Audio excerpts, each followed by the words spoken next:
ऐसे में देश के प्रधानमंत्री का पढ़ा लिखा होना बहुत ज़रूरी है। पर जब हम देखते हैं कि प्रधानमंत्री मोदी जी के हर दूसरे तीसरे दिन कुछ ऐसे बयान आते हैं जो देश को विचलित कर देते हैं।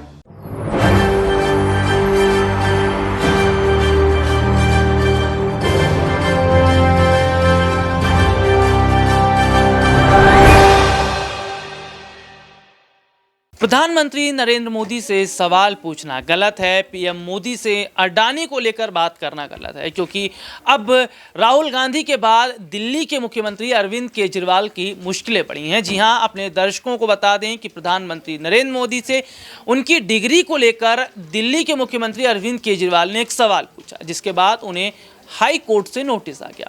नमस्कार, मैं हूं राहुल शर्मा, आप देख रहे हैं SPN न्यूज़। स्वागत है आप सभी का आज की बड़ी खबर में। और बड़ी खबर की शुरुआत इन दिनों हम कर रहे हैं सत्ता पक्ष और विपक्ष से। विपक्षी पार्टी के जिन जिन नेताओं ने प्रधानमंत्री नरेंद्र मोदी से सवाल पूछा, उसके बाद हमने देखा कि या तो उन पर छापे मारे गए, या फिर उनको नोटिस आ गया, या फिर उनकी सदस्यता को रद्द कर दिया गया। सदस्यता रद्द किया गया, जिनमें राहुल गांधी हैं, छापे मारे जाते हैं जो कि लालू परिवार है, और नोटिस आया है दिल्ली के मुख्यमंत्री अरविंद केजरीवाल को। हालांकि इस पूरे मुद्दे पर उन्होंने सफाई भी दी है। सफाई देते हुए उन्होंने क्या कुछ कहा है, ये अपने दर्शकों को दिखाते हैं। देखिए रिपोर्ट। ऐसे में देश के प्रधानमंत्री का पढ़ा लिखा होना बहुत जरूरी है। पर जब हम देखते हैं कि प्रधानमंत्री मोदी जी के हर दूसरे तीसरे दिन कुछ ऐसे बयान आते हैं जो देश को विचलित कर देते हैं। जैसे एक उनका बयान आया कि नाली में से जो गैस निकलती है, उस गैस से चाय बनाई जा सकती है, मतलब उस गैस को एनर्जी के रूप में इस्तेमाल करके उससे चाय बनाई जा सकती है। कोई भी जानकार आदमी, पढ़ा लिखा आदमी इस किस्म की बात नहीं करेगा। एक उनका बयान आया कि अगर किसी दिन बारिश हो रही है और बादल हैं, तो बादलों के पीछे हवाई जहाज जो है उसको रडार नहीं पकड़ पाएगा। ये तो जिसने भी सुना उसे ही लगा कि ये क्या बात कर रहे हैं। आर्मी के लोगों ने, फौज के लोगों ने, एयरफोर्स के लोगों ने, बच्चों ने, पढ़ने वाले बच्चों ने, युवाओं ने जब ये बात सुनी तो उन्हें बड़ा अटपटा सा लगा। उससे ऐसे लगता है कि उनका विज्ञान के बारे में, साइंस के बारे में कितनी कम जानकारी है। कनाडा गए, वो कनाडा में उन्होंने कुछ वो कहने की कोशिश कर रहे थे, A+B² whole square bracket square, लेकिन वो क्या कहना चाह रहे थे किसी को समझ नहीं आया। पूरी दुनिया उस टाइम प्रधानमंत्री जी को देख रही थी।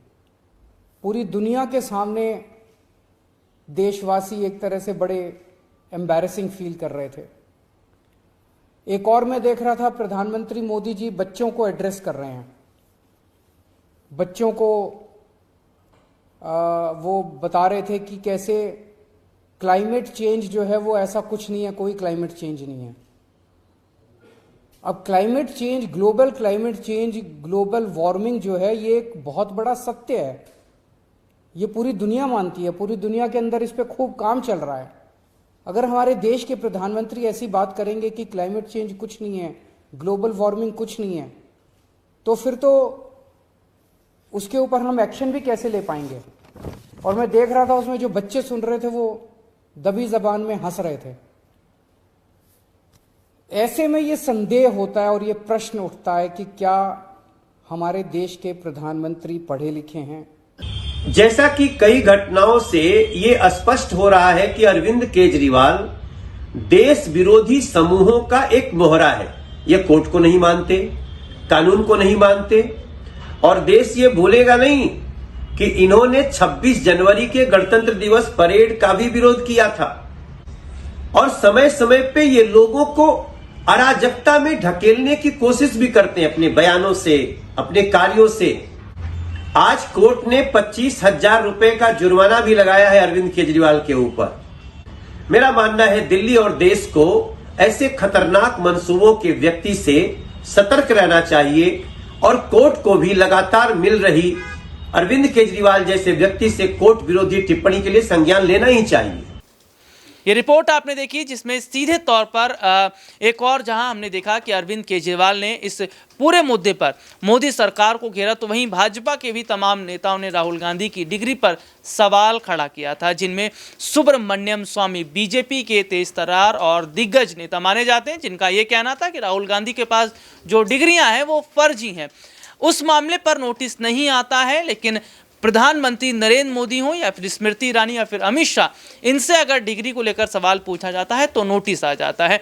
तो क्या सीधे तौर पर देखा जा रहा है कि मौजूदा समय में जो ईडी, सीबीआई या फिर कोर्ट की बात करें, हालांकि कोर्ट पर सवाल खड़ा करना ठीक भी नहीं है और ना खड़ा नहीं करना चाहिए, लेकिन जो नोटिस आते हैं या फिर जो नोटिस आया हुआ है, क्या ये नहीं बताता कि सरकार, केंद्र सरकार के इशारे पर ये सब काम होता नजर आ रहा है? अब क्या कोर्ट में जवाब देंगे अरविंद केजरीवाल? फिलहाल इसका आगे का अपडेट अपने दर्शकों को जरूर बताएंगे, लेकिन आम आदमी पार्टी लगातार प्रेस कॉन्फ्रेंस करके बीजेपी के ऑफर पर एक के बाद एक खुलासे कर रही है, जिनका यह कहना है कि बीजेपी का ऑफर है कि अगर वो उनकी पार्टी में शामिल हो जाते हैं, जिसमें खुद अरविंद केजरीवाल ने भी एक बड़ा बयान दिया था विधानसभा में कि बीजेपी के जो लोग उन्हें ऑफर दे रहे हैं, उनकी पार्टी के नेताओं को, विधायकों को, अगर वो ऑफर स्वीकार कर लेते हैं तो जो भी फाइलें हैं उसको बंद कर दी जाएगी। तो क्या वाकई इन बातों में बिल्कुल सच्चाई है? और क्या आम आदमी पार्टी के विधायक अगर चले जाते हैं बीजेपी की तरफ तो क्या दिल्ली में सरकार गिर जाएगी?